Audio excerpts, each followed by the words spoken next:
कई लोगों के मन में एक शंका होती है, बड़ा बड़ा भाव उनके अंदर आ जाता है कि गुरुजी, जब हम भगवान का भजन करते हैं, स्मरण करते हैं, कीर्तन करते हैं, भगवान की भक्ति करते हैं, तो हमारे ऊपर फिर दुख क्यों आता है? हमको तकलीफ क्यों आती है? हमको कष्ट क्यों आता है? शिव महापुराण की कथा कहती है, अभी आम का सीजन चालू हो गया, केरी आने लगी, आम आने लगा। आम के बगीचे में जाकर देखना, जो नया नया पौधा होता है, नया नया आम का पेड़ होता है ना, उस पेड़ में जो नए नए फूल आते हैं। हमारे इधर मध्य प्रदेश में तो उसको आम के पेड़ के मोर कहते हैं, कि आम के पेड़ में मोर आएगा। अब इधर नहीं मालूम छत्तीसगढ़ में कि उसको क्या कहते हैं, पर हमारे उधर कहते हैं मध्य प्रदेश में कि आम के पेड़ में जब फल आने वाला होता है तो पहले मोर आ जाता है, पहले फूल आ जाता है। पर जब कोई नया आम का पेड़ होता है, पहली बार उसमें अगर फूल आता है, पहली बार अगर उसमें मोर आता है, तो बड़ा सुंदर दिखता है कि कितना सुंदर है, कितना विशाल है, कितना बढ़िया है। इसमें आम आएंगे, बहुत आएंगे, ढेरों आम लगेंगे और ढेरों आम इसमें लग जाएंगे। पर जो श्रेष्ठ माली होता है ना, आम के पेड़ को जो संभालने वाला होता है, जो श्रेष्ठ माली होता है, जो बगीचे को संभालने वाला माली होता है, वो क्या करता है? उस आम के पेड़ के, नए आम के पेड़ के मोर को, फूल को तोड़ लेता, तोड़कर उसको फेंक देता उसी पेड़ के नीचे।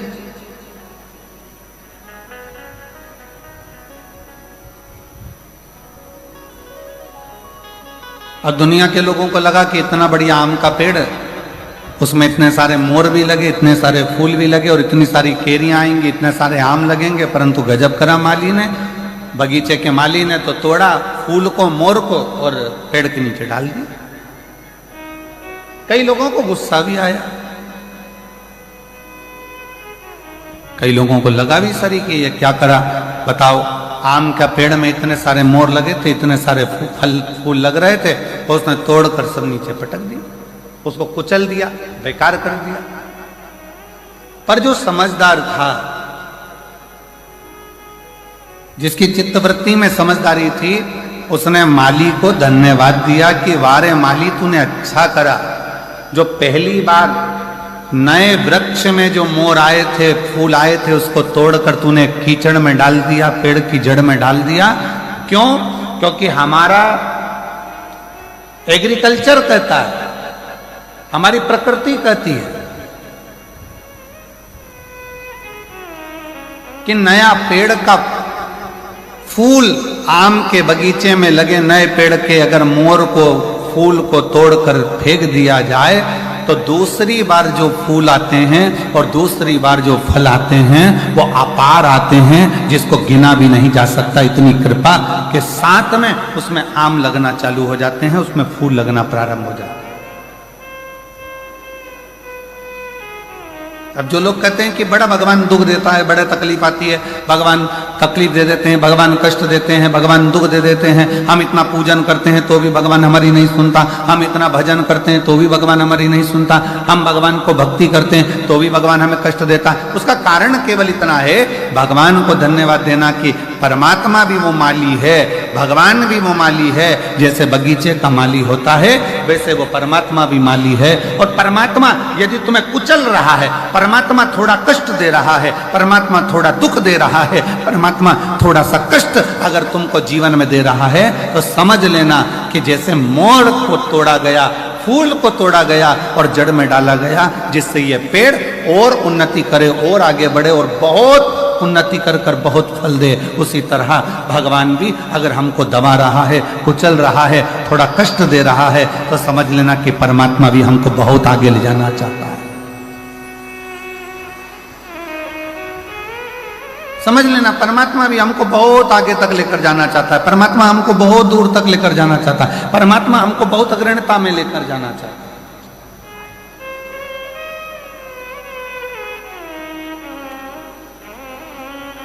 और शंभु शरणे पड़े मांगू घड़ी रे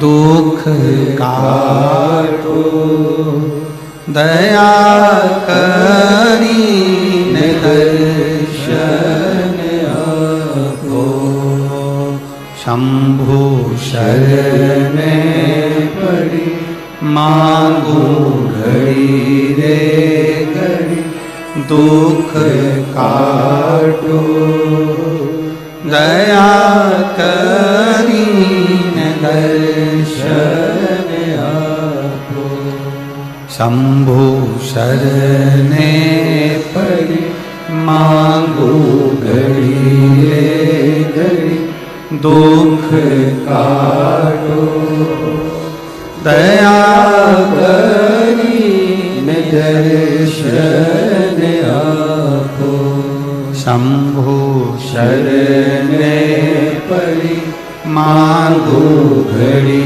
रे घड़ी दुख काटो, दया करीन दर्शन आपो, दया करीन दर्शन आपो, दया करीन दर्शन आपो।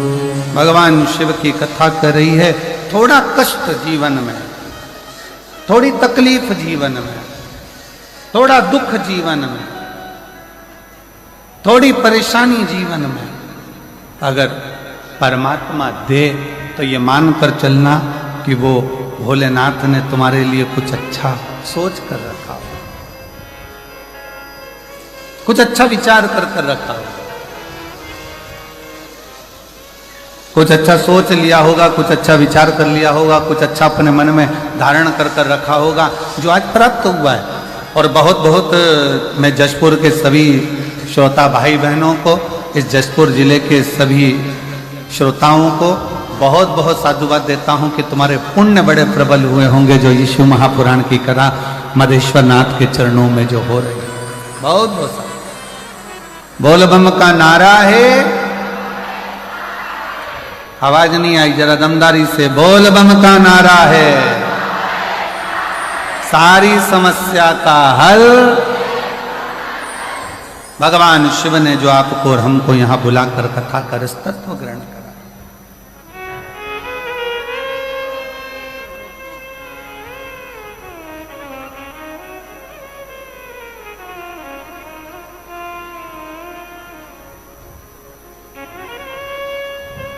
और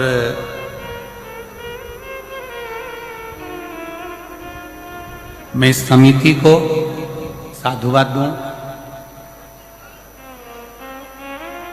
कि वास्तवता है इस कथा की जरूरत।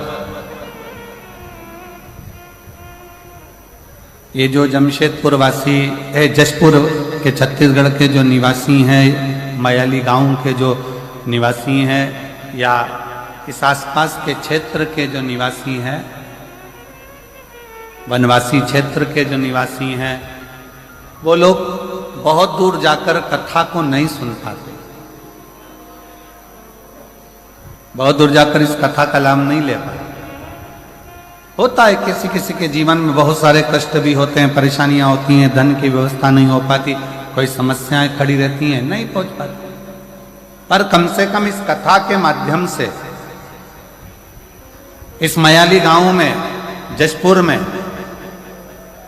इस कथा के माध्यम से वो श्रोता जो कभी किसी पंडाल में बैठकर कथा नहीं सुन पाए, कम से कम इस पंडाल में बैठकर कथा सुनकर अपने जीवन का आनंद तो पा लेंगे।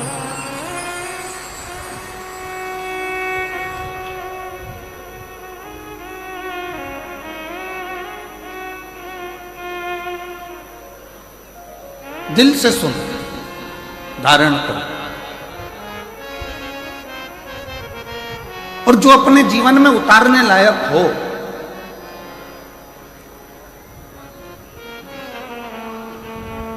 अपने जीवन में जो अच्छा लगे कि इस महापुराण के माध्यम से ये हमारे जीवन के लिए श्रेष्ठ है, वो ले लो, वो ग्रहण करो, वो धारण करो।